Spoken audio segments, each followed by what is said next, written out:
hello hello भन के भयो दिदी सुन्न के भयो म चाहिँ मेरो साथीलाई लिएर आउँदैछु त त्यो घरहरू चाहिँ मजाले मिलाएर राखेँ न फेरि लाजै मर्दो हुन्छ घरहरू बिग्रियो भने राम्ररी मिलाएर राख्ने फेरि ल ल ल हुन्छ हुन्छ एकछिनमा आइहाल्छौँ है राख राख ल त ऊ मिलाएर राख्ने घरहरू ल ल मिलाउँछु हुन्छ हुन्छ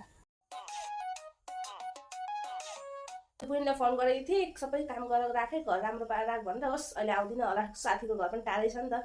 एकछिनमा आउँछ एकछिनमा गर्छु ला बहिनी पो आइसकेपछि मलाई मारियो अब मलाई काम गर्नुलाई भनिरहेको थिएँ घरसर मिलाउनु कति छिटो आइपुगेको तिमीहरू उहाँहरूजना दादालाई भेट्यौँ अनि आँखा नि त पानी खान्छ म पानी लिएर आउनु पर्यो आयो त बहिनी राम्रै छ सबैलाई घरतिर हजुर सबैलाई सन्चै छ दिदी घरमै छिन् घरमा हुनुहुन्छ अनि तपाईँहरूलाई पनि सबैलाई सन्चै छ सन्चै छ हामीलाई पनि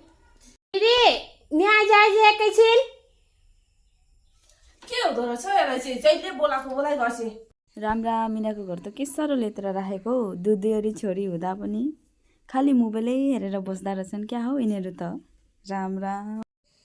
होइन हो के हुँदो चाहिँ फेरि जहिले बोलाएको बोलाएको के भयो तँलाई मैले अघि फोन गरेर भनेको थिएन साथी लिएर आउँदैछु त घर राम्ररी मिलाएर राखेँ भनेको त नमिलाइ पो बसिरहेको छु मोबाइल चाहिँ फोन गर्ने बित्तिकै टुप्लुक्कै घर आइपुगिस् कामै गर्न नदेखिन एकछिन मोबाइल हेरेर गरौँ भनिरहेको थिएँ नि त तेरो साथीहरू त तँले भन्ने बित्तिकै म मिलाएर राख्छु त मेरो साथीहरू त कस्तो लाजै मर्दो पारेको म पनि मिलाउने थिएँ तुफान आइपुगेछ कुन जग्गा बाइकमा चढेर अनि के सोचिरहेको छिन् पनि भित्र यति गाबुरो छोरी घरमा हुँदाखेरि कस्तो पारेर राखेका भनेर सोचिरहेको छिन् ल उनीहरूको घरमा हेर्न जाँदा कस्तो छ खालि सुन्ला लाजै मर्दो पारेछ तैँले त के यस्तो लाजै मर्दो लागिरहेको छ मलाई कसरी भित्र जानु भइरहेछ हौ ओ यति साह्रो साह्रो बोल्दैछु त झगडा लागेको क्या हो कि मलाई म आएकोले रिसाएको तिमीहरू